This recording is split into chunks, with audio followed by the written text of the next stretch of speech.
Hello, everybody. Welcome to the podcast Learn a Punjabi Like a Native. So, in this episode, I'm going to teach a Punjabi slang named Sira. Sira's actual mean is a base or an end. For example, stick has two siras. We all know, or two ends. In English, we say stick has two ends. In Punjabi, we say the two siras.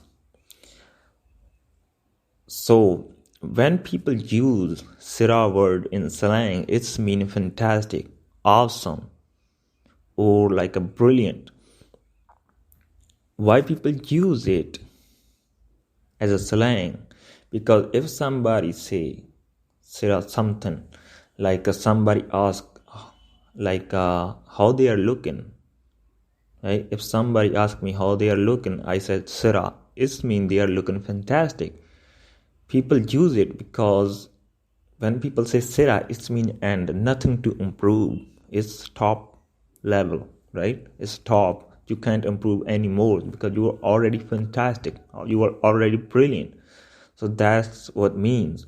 If somebody says Sira, it means fantastic.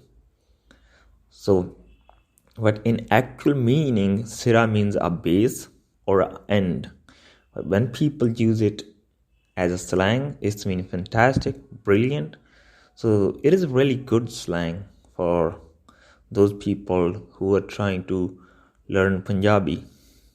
You don't need to use it if you don't like it. You can use other words like if you need to say fantastic in Punjabi, you can say bahut vadiya or something like bahut khoobsurat. But it is very important for you guys to learn because most of the Punjabi, especially young people, they use this slang all the time. Maybe you won't understand if you don't know it. That's why I wanted to teach this slang to you guys who are learning Punjabi. So anyway, that's it. So thanks for listening.